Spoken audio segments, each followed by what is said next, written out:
Imana ishimwe bene data, ndashima Imana ikomeje kuturinda no kutugirira neza. Icyo ngiyo nkaba mbiyegereje mwebwe mwese aho muri, karibu dusangire ijambo ry'Imana, kuko ijambo ry'Imana nivyo biryo by'umukristo.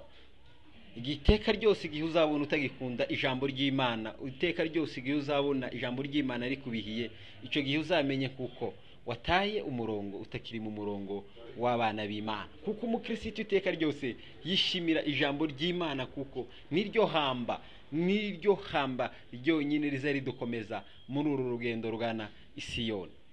Rero nimuze dusangire iri hamba. Uyu munsi wa none tugiye kuganira ijambo ry'Imana rivuga ngo Dore ikizakumenyesha ko Uruwakamere, kandi Dore ikizakumenyesha ko Urumwuka. Ibintu ni bibiri, hari kikumenyesha kuko wewe Uruwakamere, ukigengwa na kamere. Hakaba n'ikindi kikumenyesha kuko uri umwana uyoborwa n'umwuka w'Imana. Imana ishimwe cyane. Reka dusangire ijambo ry'Imana tuza gusanga mu Bagalatiya isura 5 umurongo wa 22.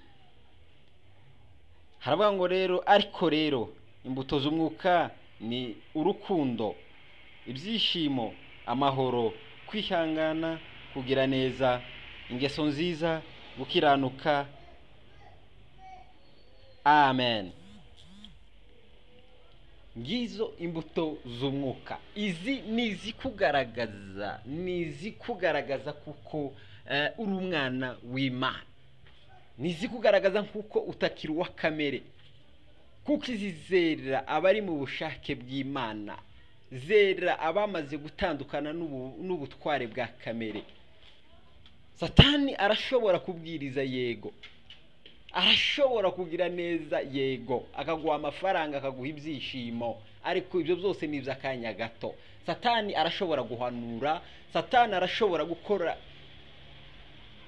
ibintu bigiye bitandukana, ariko imbuto z'umwuka izi ntizishobora kumugaragaraho na gato. Imana ishimwe cyane. Izi ntizishobora kumugaragaraho na gato. Rero nawe mwene data, nimba izi mbuto z'umwuka zikugaragaraho, umenye kuko utakiri uwa kamere. Kandi nimba rero utazifite, menya yuko uri uwa kamere. Kandi rero iyo umuntu akiri mu butware bwa kamere, adashobora kunezeza Imana. Kandi abatanezeza Imana, abo bose bazagerwaho n'ingaruka. Imana ishimwe cyane. Twishimire impano z'umwuka. Imana irashobora kuguheza impano zayo. Irashobora kuguheza guhanura, irashobora kuguheza kubwiriza, irashobora kuguheza gukora ibitangaza mu izina ryayo. Ariko rero utagaragaraho izi mbuto z'umwuka, icyo gihe Imana ntiyakwishimira, kuko yitanga impano zayo uko yishakiye. Imana ishimwe cyane. Ariko igiharanirwa ni ukugira imbuto z'umwuka. Imana ishimwe cyane. Ni ukugira imbuto z'umwuka, kuko izi nizo zaziranga umukirisitu. Izi nizo ziza zigaragaza umukirisitu nyawe. Imana ishimwe cyane. Niyo mpamvu Pawulo yandikira Abafilipi 4:17 yakomeje kubabwira ntabwo ari impano z'umwuka dushaka kuko ziyongera muri mwebwe, ariko icyo dushaka ko kiyongera muri mwebwe cyane ni imbuto z'umwuka. Kuko iyo wamaze kwemerera kuyoborwa n'umwuka w'Imana, nico gihe izi mpano nico gihe izi mbuto z'umwuka ziza zikakumeraho. Ibi ni byerekana kuko igiti gitoshe, gifite imizi, gifite aho gishoreye imizi, kuko gishoreye muri Kristo Yesu. Ariko rero iyo utashoreye imizi muri Kristo Yesu, tushobora kwera imbuto. Ni nayo mpamvu Yesu Kristo ubwo yagendaga agera ku giti asanga nta mbuto gifite cyeze, yabashije kukivuma. Imana ishimwe. Natwe rero dusabwa kwera imbuto, dusabwa kwanza kwa mbere kumanura imizi yacu, tukayishorera muri Kristo Yesu. Twamara kwishora muri Kristo Yesu, icyo gihe tukabasha kwera imbuto zivuye muri Kristo Yesu, tukaba igiti cyiza, tukera iki Imana ishimwe cyane. Icyo gihe tubasha kwera urukundo, tugakunda abantu nyabyo, tukabakunda urukundo rw'Imana. Imana ishimwe cyane.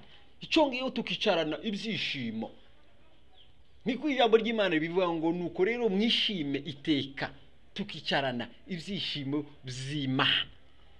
Imana ishimwe cyane, tukagira amahoro. Muri mwanditsi niwe wansaravuga ngo nzandyama niziguye kuko niwumva kubaho amahoro. Iyo turi muri Kristo Yesu tuba dufite amahoro, tuba tuguwe neza, nta kiza kidukanga, ubukene ntibudukanga, ibibazo ntibidukanga, kuko turi muri Kristo Yesu. Tuba dufite ibyishimo by'iteka ryose. Ntabwo ari ibyishimo by'aya masaha gusa, ahubwo aba ari ibyishimo n'ibyishimo by'ikindi gihe kizaza, ibyishimo by'iteka ryose. Icyo ngiyo tukagira kwihangana. Iyo turi muri Kristo Yesu tukera imbuto yo kwihangana, tukihanganira ababi, tukihanganira abeza, tukihanganira amagambo maba tuvugwaho, tukihanganira intambara tugabwaho, tukihangana, kuko kwihangana niko gutera kunesha, kandi kunesha nako bigatuma uhabwa ibyasezeranijwe, tiwonesha utihanganye. Imana ishimwe cyane. Ukera imbuto yo kwihangana.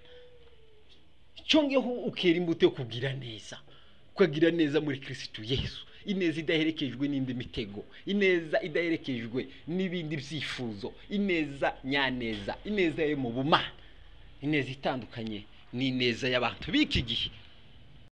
Ineza itandukanye n'ineza z'iki gihe. Umuntu agira ineza akayibara, ejo namugiriye neza, wasubira kumubwira ntabara akakubwira reka igihe ntikirashira gutabaye. Okiyaye, iyo uri muri Kristo Yesu icyo gihe uzubasha kugira ineza nyakuri, ineza idaherekejwe n'imitego. Nimba nkugiriye neza ugomba nawe kugira gutya, ugomba nawe kugira gutya. Oyaye, tugomba kwera ineza yo mu bumana. Niyo neza nyakuri. Icya kabiri, icyongeho tukagira ingeso nziza. Niko Paulo yabivuze aravuga ngo mugire ingeso nziza hagati y'abapagani. Tugomba kugira ingeso nziza, pana kwitwara nk'abadafite kuja mu ijuru. Tukagira ingeso nziza hagati y'abapagani. Icyongeho tugakiranuka. Imana ishimwe. Yobu we yaragiye ahagarara ku musozi wo gukiranuka, akazahora yipima ku munzani, akazahora areba intambwe ziwe, akahora areba uko agenda, bigatuma avuga ngo rehenga nicishe ku munzani. Nuko yari yaramiye guhagarara ku musozi wo gukiranuka. Natwe tugakiranuka mu magambo, mu bikorwa tugakiranuka, mu myamagaro yacu tugakiranuka. Imana ishimwe cyane. Izi nizo mbuto z'umwuka. Rero mu gihe udafite izi mbuto z'umwuka ntabwo uba warashoreye imizi muri Kristo Yesu, kandi mu gihe utashoreye imizi muri Kristo Yesu tushobora kwera, kuko uba uri kukara, uba utegereje kurimbuka, uba utegereje kuma. Kandi igiti iyo cyose iyo kitashoreye imizi mu mazi icyo kiza kibasha kuma, kiba gihagaze umwanya mutoya. Rero natwe bene data mureke dushorere imizi muri Kristo Yesu kugira ngo tubashe kwera izi mbuto z'umwuka. Impamvu mubona abantu benshi batera izi mbuto nuko batemeye gushorera imizi muri Kristo Yesu, kandi izi mbuto ziva muri Kristo Yesu. Imana ishimwe cyane. Rero igihe cyose utazera imbuto, uzera imbuto zose za kamere. Niko umwanditsi yandikiye, niko umwanditsi abivuga hano mu Bagalatiya 5:19. Yaravuze ngo ndore imbuto za kamere ziragaragara nizi. Hariho gusambana mu magambo, mu bikorwa hariho gusambana. Kandi kugusambana si ugusambana n'umuntu gusa, ubwo gusambana n'ukwanga uwagukoye ukaja kwemerera utaragukoye. Ndora abakristo twebwe twakowe na Kristo, niyo mpamvu tutagomba kwiyanduza. Imana tubabarire cyane. Igihe cyose twanze Kristo tukemera gukobwa n'utaradukunze ari we Yesu Kristo, tukemera gukobwa na Satani, icyo gihe tuba turi abasambanye, kandi abasambanyi bakuru cyane. Icya kabiri, gukora ibiteye isoni. Gukora ibiteye isoni utokorera mu ruhame rw'abantu. Gusenga ibishushanyo. Abantu basigaye basenga ibishushanyo batabizi. abantu basigaye banubwa iby'Imana, abantu basigaye banubwa ijambo ry'Imana, abantu basigaye banubwa ibikorwa by'Imana. Iko niko gusenga igishushanyo. Iteka ryose iyo umaze kuzinuka iby'Imana, ukazinukwa iby'Imana, icyo gihe kera uba ufite ikindi uri kusenga. Icyo gihe uri kusenga igishushanyo. Hakabaho kuroga, kwangana, gutongana, ishari, umujinya, amahane no kwitandukanya, kwirema ibice. Ishari, umujinya, amahane, kwirema, kwitandukanya ibice. Ugasanga mu makanisa abakirisitu biremye ibice, amakanisa iri n'iri ntibikivugana, pasiteri uyu n'uyu ntibakivugana, umuririmbyi uyu n'uyu ntibakivugana. Kwirema ibice ntimukagire ngo ni ibindi. Ibi byose nuko tutashoreye imizi muri Kristo Yesu. Icyo gihe tuba turi abakamere, amagambo, urwangano, kwirema ibice. Ibyo byose icyo gihe muzabibona ku bantu, muzamenye ko abantu batashoreye imizi muri Kristo Yesu. Icyo gihe aba ari abakamere. Icyo gihe aba ari abakamere. Rero bene data, mureke dushorere imizi muri Kristo Yesu, twere imbuto z'umwuka, twoye kugaragaza impano z'umwuka kuruta kwera. Rero impano z'umwuka yo, impano urashobora kwihabwa kandi utayibereye, ariko imbuto yo uzuyera uyibereye kandi uyikwiye. Mana ishimwe, igiti cyera bikwiriranye naho giteye, naho gitoshe. Mureke dutohereze muri Kristo Yesu, mureke dutohe turi muri Kristo Yesu. Nibwo tuzakunda iby'Imana, nibwo tuzanga ibiteye isoni, nibwo tuzanga ibya kamere. Imana ishimwe cyane. Icyo gihe nicyo gihe Uwiteka azatwishimira.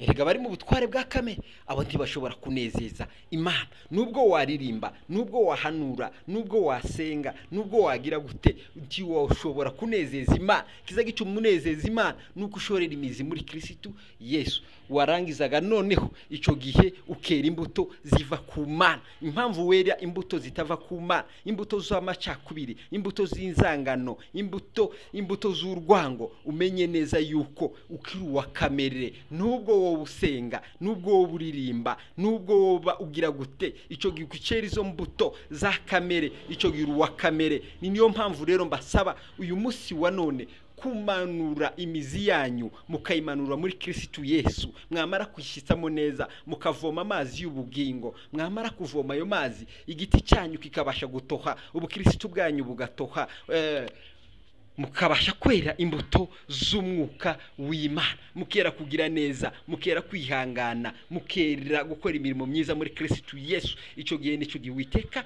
azabishimira. Ijambo ry'Imana ribafashe kandi ribagirire neza. Amen. Amen, amen, amen.